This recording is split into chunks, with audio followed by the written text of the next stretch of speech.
use the raise hand function to ask questions. Wait for me to call. JJ? Jeff, what were your big takeaways after watching the film from last week? Just how hard we played. They gave an amazing effort, which has been consistent the entire season. We were really good up front defensively. In the back, we were a lot more sound. Offensively, about as good as we could play that first half. And did enough in the second half to get the win. And special teams, other than the hands team, it was as good as we've been on special teams all year. Greg? Jeff, do you see this as a beneficial time now to have an open week, coming off a big win, but with a lot of guys still banged up? Yeah, especially the way we did it.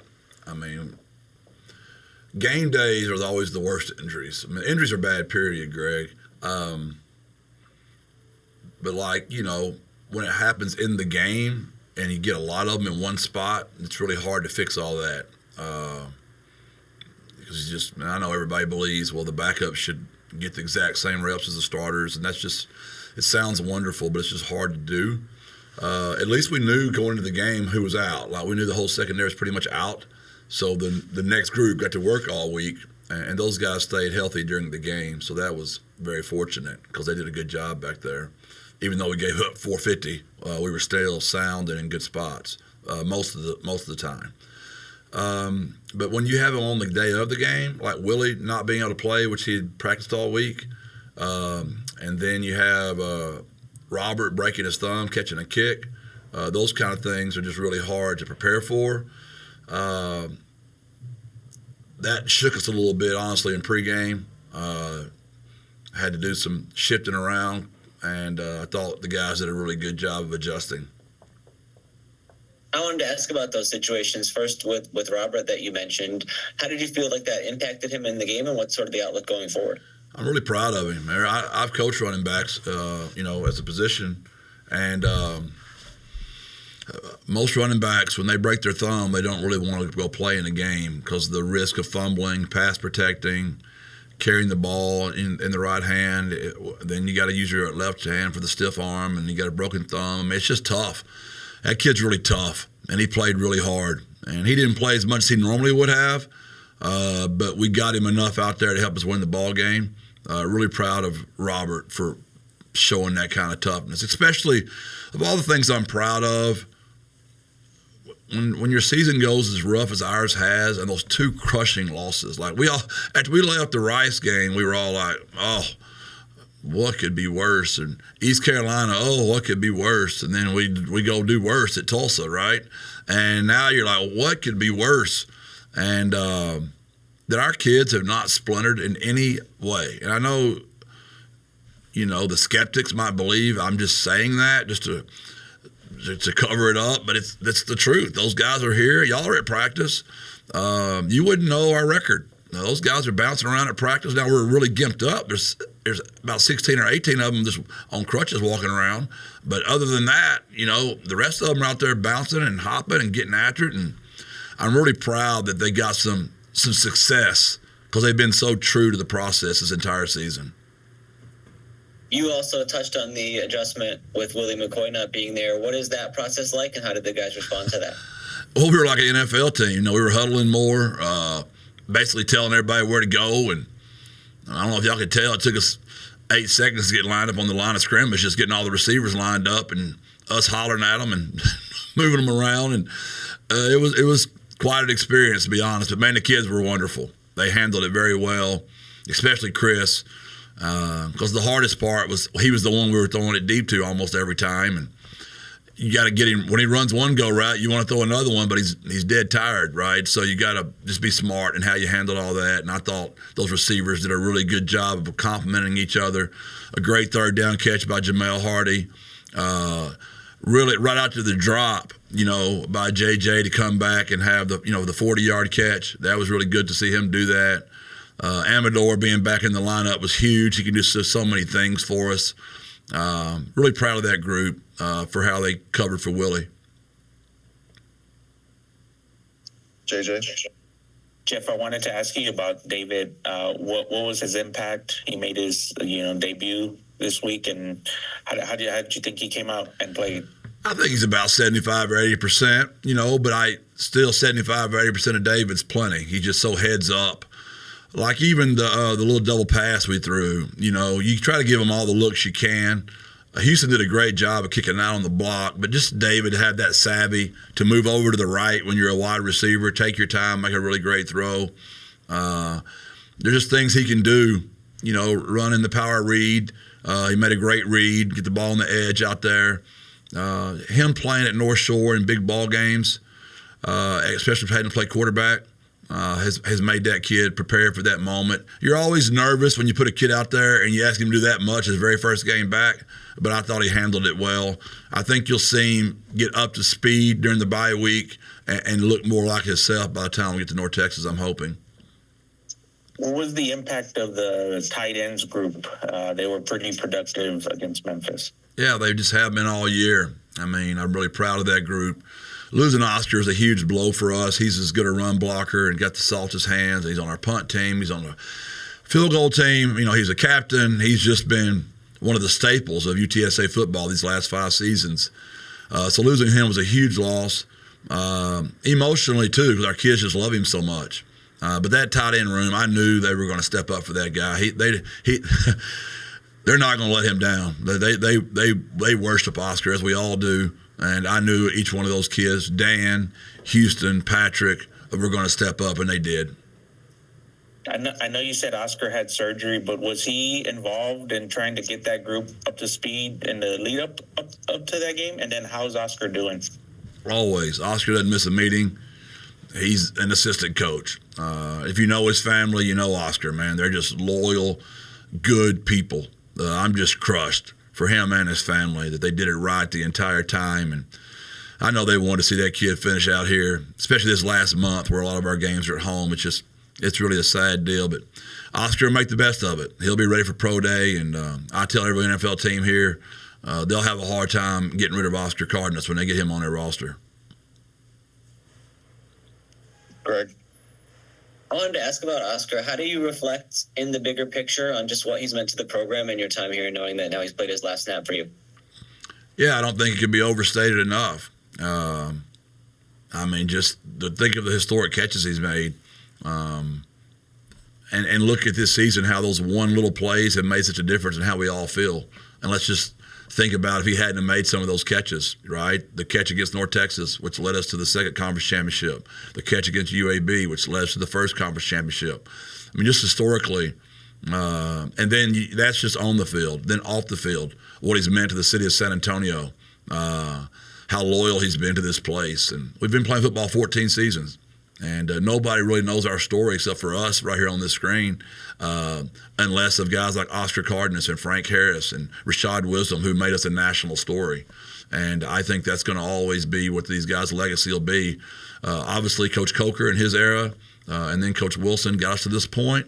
But the play of Oscar and Frank and Rashad all being San Antonio kids to make us a national story, it's pretty cool that I had no idea that's the first top 25 team we've ever beaten in the history of our school. That's just really cool stuff.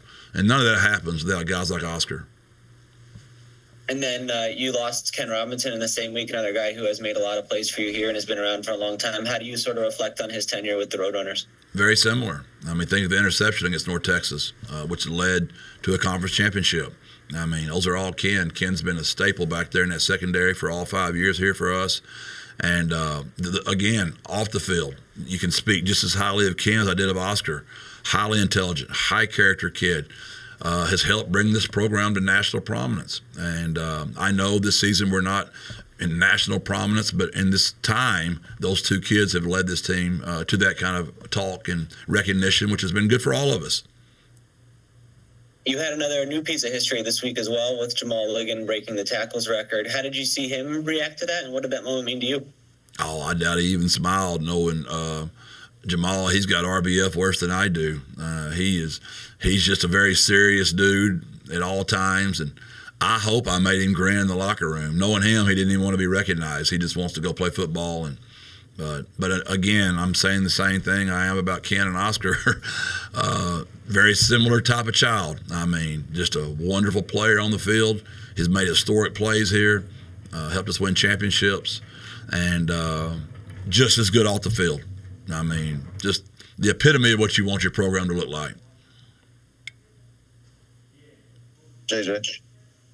Jeff, what can you say about the defensive effort and I guess how your coordinator dialed it up against what was a pretty good Memphis offense? Yeah, I thought we played good in the first half. I thought we were very unfortunate. We just weren't good enough to overcome the penalty on the interception, and then we had them stopped on that drive. We didn't overcome the penalty on the hitting the quarterback when he went into his slide. Then I thought Seth made two really good throws. And they made great plays. Those are really good players, man. A lot of times our guys were in great position. There's a couple of times we weren't. We weren't perfect. But those guys made a lot of great catches too. And really proud of them. To stop them 7 or 8 or 9 times in a row, whatever that was in the second half, was pretty phenomenal. I thought we got a little careful in the first 2-minute drive. Obviously our hands team did not execute very well. And that was unfortunate. But I thought we were better on that second drive, much more contested catches, and then one of the craziest catches you ever see in the history of football there in the end. And then they got the hands team out there, and we got the ball back, and the game's over. You had some young players playing in the secondary for you this week, and I know you talked about the difference between in-game throwing them out there and having a week to prepare. How did you think some of those young guys played in your secondary? Yeah, I thought that was the biggest difference. You know, Jamarius is getting thrown out there against Tulsa, where now you know you're the guy and you're preparing all week with Elliott back there. That tremendous growth there. And then Elijah coming out there as a freshman, you know, kind of looked like Jamarius did the week before. You know what I mean? Just when you're out there just 20 snaps, it's not the same as when you're the guy and you got to be out there all the time. I really was proud of Davin, you know, our freshman corner, went out there and played really well. Even though he gave the touchdown catch on the one before the last one, it was an unbelievable catch. Davin was right there in great position. Was so proud of him.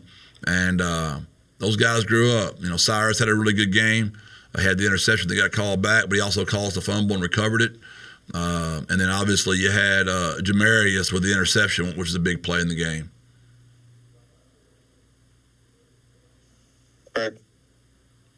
Jeff, we did not talk specifically after the game about the 4th and short stops that your defense came up with against Memphis.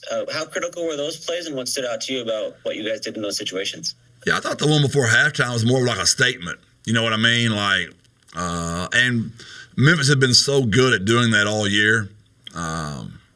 That does give you confidence in what their play call might be, because they'd be foolish to not do what they've been doing. But it was kind of like, here's our best, you run your best, and let's just see who's better. And I thought that gave us great confidence at halftime.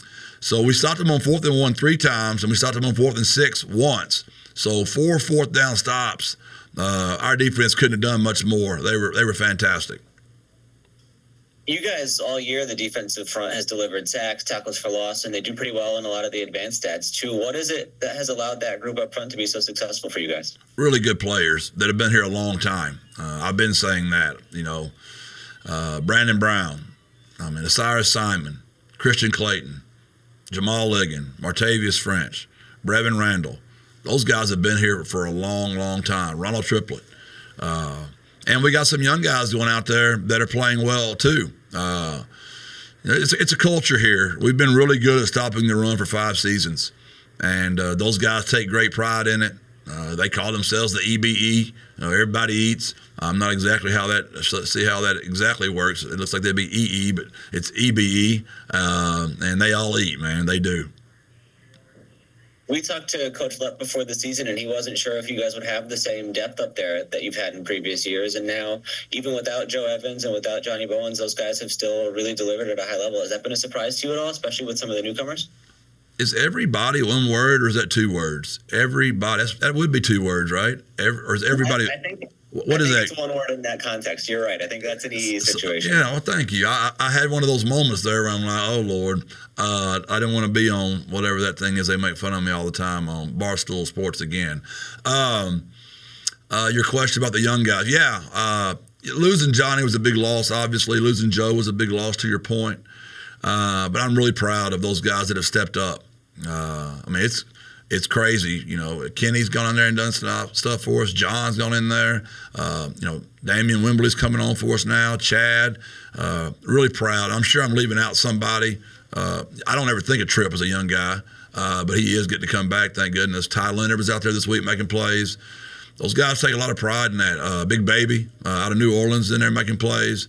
Coach Haynes does a wonderful job with those guys. He really does. Those guys love him. He loves them, and they play hard for him. JJ? Jeff, I just looked it up. Your quarterback is tied for the 8th most touchdowns in the nation. What can you say about the play of Owen through this season? Well, it's been phenomenal. But when you add in those 3 linemen not out there, his receivers being gone most of the year, he's now lost Oscar. I think that makes it more phenomenal. Especially just being a sophomore. This is his first year to really start. I think you're seeing him get better each week. Some small things this week that need to be celebrated. He threw the ball away like 4 times. So his stats were down, right, on percentage, but we didn't take a sack the entire ball game. That hasn't happened the entire year. We didn't have very many minuses in the game. We didn't have a lot of gashing runs, but we're moving forwards. Those are small victories. It's hard to overcome pre-snap penalties, negative plays, and sacks. And if you look, as good as we've been on offense here the last 5 years, that's always held true. You got to eliminate pre-snap penalties. Obviously, turnovers, we had none of those again. That was huge. And I can't say enough about his development, his toughness. And I don't ever watch his interviews. I just know the kid so well. I'm sure he's a lot like Frank. I bet he never talks about himself one time. He's just he understands. And I got to watch Frank. That was huge. And he got to watch his father for a long time doing it. The decision making and the internal clock, are those improvements just with the more reps you take? Yeah, and probably getting his noodle knocked around like he's been getting knocked around. I mean, he's probably you learn. Like I was cooking some eggs Sunday, and I accidentally touched that thing at a spot where I didn't know the pan was still hot. That I had him sitting over there for a moment. I thought it'd cool off by then. Well, I'm not touching that. You think, when you be at the top 25 team, your wife might make you some eggs, but I had to make my own eggs Sunday. And I touched that thing. It was too hot, JJ, and I don't want to touch it next Sunday when I'm cooking again. Same with Owen. I mean, it's kind of how you learn. I'm like, how many times you won't take that hit, Bubba? Now, it's one thing when they just miss on the backside and you don't know it's coming. There's nothing they can do about it. But you got to know when to quit patting that thing and let it go and live to see another play. And I really believe he improved tremendously here through the year on that point you're making. Greg? I like how you immediately went from I don't want to get picked up by Barstool Sports to the story about touching the hot pan. Yeah, Lord help me. I'm sure my mom is cringing right now. But more on topic, I wanted to ask about Owen along the same lines of what you were talking about. He's looked more downfield the last 3 games compared to previously in the season. Is that something you guys wanted to change tactically, or is that just a product of his continued development? Well, I think you got to look up front. Our line has improved so much on pass protection. I mean, he had real pockets to step into and throw the football. That helps a quarterback, right? Early in the year, y'all were watching. We were scared to call anything other than a quick and a screen. But as the years progress, we just continue to get better and better and better. And our guys like each other, like playing football. I know we've not been what you guys have wanted us to be, but we have really gotten better on offense. I mean, it's crazy the production those guys are doing, especially with the injuries that those guys have gone through. I'm really proud of those kids for how they just keep next man up mentality. How important has that growth up front been to Chris Carpenter being able to emerge and have some of the catches he's had the last couple weeks? I don't think we're here without him. I mean, his role was going to be to return kicks and be in the mix at receiver. His role is not going to be the fly sweep guy, the reverse guy, the post guy, the fly guy, the change-up fly guy, return to punts as well. And, oh, by the way, 3rd down possession, we need a few of those too. Oh, by the way, 4th down, we're going to throw a slant to you as well. I mean, that's a lot, man. We've spread the wealth since we've been here, and there's just he's been unbelievable. of how he's carried us, all 158 pounds of him. The last thing I wanted to ask you about was Jamori Robinson. I didn't see him much in the second half of the game. Is there an injury situation with him, or what's his status going forward? Yeah, he got hurt in the Tulsa game, and we were just monitoring him. He just, he wasn't himself. JJ. Jeff, what's the overall health of your team? I think I saw a graphic on the TV broadcast, like 20-something guys down. Yeah, well, 12 are for the year, so there's nothing you can do about those 12. And I don't think it was 20. I would say it's 18. If my trainer's right, and I hope he's right, of those 6, I think we could possibly see 3 or 4 of those guys back before the season's up. How many of those will be back for North Texas, I'm not really for sure yet. But we need some guys back. Obviously, you're going to get Willie back because, he wasn't injured. He was just with his baby. Robert with a broken thumb. I think in 2 weeks we'll get a better situation on how to put that thing in a cast and protect him. Bumps and bruises, ankles, shoulders, ribs, typical football injuries right now. So we came out of the last game not as destroyed as we've been in these other games, which is always crazy when you play those incredibly good teams and it's a really, really fast game. It's unbelievable how a lot of times you come out of there with not as many injuries. It's a weird deal. And this is the second bye week for you guys. What's the difference in coming into this week after a big win versus, the loss? Oh, just the way they feel. But the video's a video. Like I told them, this video's no different. I mean, there's stuff on there we got to fix. There are things that were done in the game that would have cost us the ball game and have cost us ball games. The video's the video. You can't let it's another one possession game. East Carolina, basically a one possession game. Rice, one possession game. Tulsa, one possession game. Guess what, boys? These next 3, they liable to be one possession games. You can't look at it any other way. We feel better about ourselves, right? Y'all are being nicer today. Greg had mentioned penalties. Greg had mentioned drop passes. Greg had mentioned coaching decisions, right? All that stuff has been just over. Nobody's talking about today. Where when you lose, that's the mood. That's the feeling. And it's always so crazy, the difference. So I've tried to keep my guys very grounded. The video's the video. The MAs are still the MAs. What can we do to get better? We got to keep getting better, keep stacking days, going 1-0. And I really felt this team was going to be really, really good this year because they like playing ball, and we hit our stride right now. Now, the injuries have got us a little worried because we don't have many guys left, but the ones we have left are still getting better. Anything else for Coach Traylor? All right, thanks, everyone. Thank you. God bless. Birds up.